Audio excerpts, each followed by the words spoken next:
Iraq has a delicate balance of ethnic and religious groups, many of whom are engaged in ongoing power struggle. Now, Sunni and Shiite Arabs, ethnic Kurds, as well as other groups. And ISIS appears to be taking advantage of Iraq's instability to grab territory. Kurdish leaders from the autonomous region in the north are working with Iraq's government to help drive ISIS out of Mosul.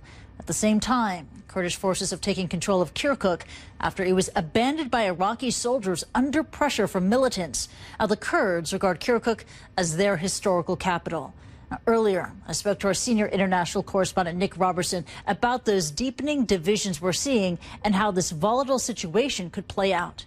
What appears to be happening, looking at the big picture here, Christy, is that the country is dividing along sectarian and ethnic fault lines. We know that the Kurdish Peshmerga took control of Kirkuk in the last 24 hours. That has been a hot-button city of whose control has been a very heated debate in Iraq over the past decade. That they have now taken it is also an indication that the Kurdish minority in the country are looking perhaps to extend their gains at this time of instability. We're hearing that ISIS is making more gains in the country. We talk about the towns like Ramadi, Fallujah, Mosul, the other two towns that they've taken now, Beji, they have control of parts of.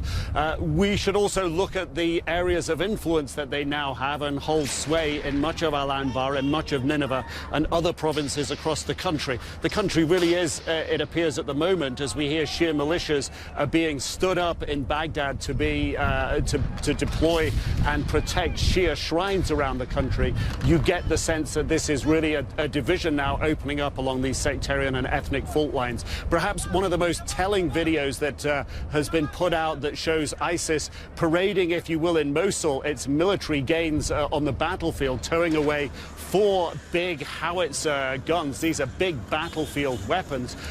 Perhaps this is not sort of a celebration parade, merely a repositioning. Perhaps they want to put them over the border in Syria, where they'll be safe from Iraqi and potentially US airstrikes as well. How do they plan to use them in the future? That's a big question.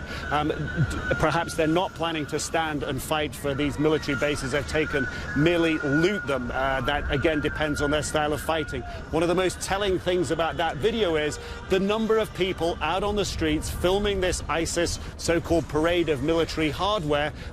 These people are not afraid of ISIS, apparently. These local townspeople in Mosul appear indeed to support them and treating them as heroes at the moment. The indications are that ISIS, its rapid advance, has been a lot due to the fact that it has widespread Sunni support, particularly in influential tribes in much of the country. This is the picture that's emerging right now as we hear of these latest gains, Christy.